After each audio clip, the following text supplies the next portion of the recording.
I thought I'd try to define or describe what a spread or a line is.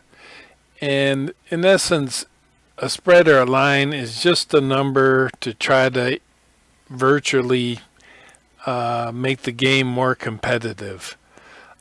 In other words, the teams on the left in our website, the team on the left is always going to be the favored team or the stronger team, and they will always subtract a number to play against the weaker team.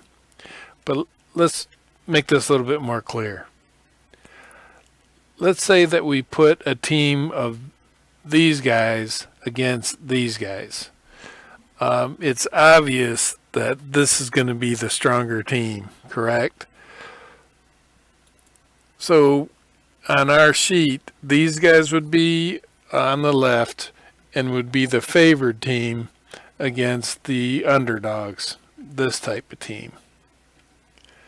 So on our sheet, or excuse me, on the scoreboard, what do you think the final score would be if we put a team of Jack Lamberts against the old-fashioned ill-equipped team?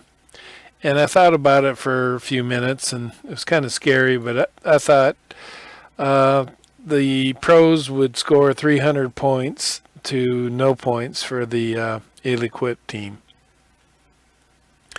And, that score might be 400 or 500. It's difficult to even think about. But I just wanted to say that this team would score a lot of points, and it wouldn't even be close. But on our sheet, it might look something like this, where the NFL team would be a 300-point favored or take away 300 points against the smaller team. And that might make it more competitive if you subtracted 300 points from the final score. To make that a little bit more realistic, we have an actual David and Goliath team or matchup this week. Look at the Alabama-Fresno State matchup. Alabama is supposed to cream the Fresno State by 43 points or more. All right? So Alabama is definitely the favored because they got to give up 43 points against Fresno State.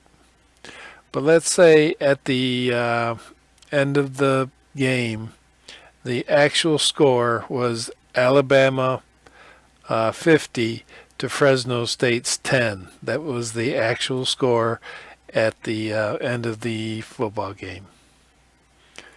Well, if you do the math, 43 less 50 less 43 is 7, and Fresno State's 10. So on the sheet, Alabama would be 7 and Fresno State would be 10.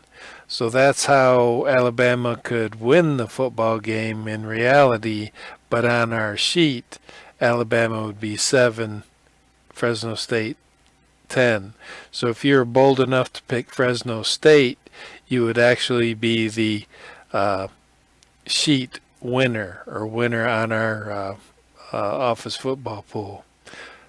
And I hope that makes it more clear, but sometimes it's difficult even for Vegas to come up with these numbers, and when two teams are pretty evenly matched, this number will be very, very small. There's very little difference in the strength between Boston College and Wake Forest as far as Vegas is concerned. Northwestern and Duke, that again is a closely matched football matchup this weekend.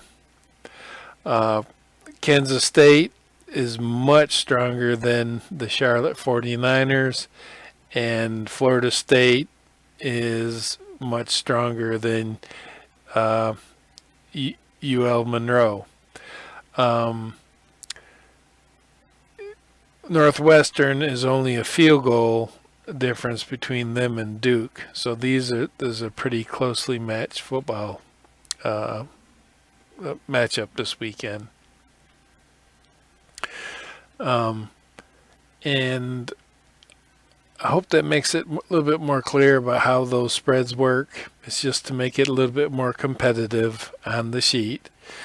But I see you raising your hand up in the back, and you're saying that on our sheet, why do we have half points?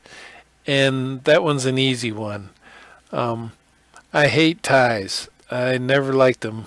And because there's no half point possible in football, when you add or subtract these half points with the spread, there always will be a winner on the office football pool sheet.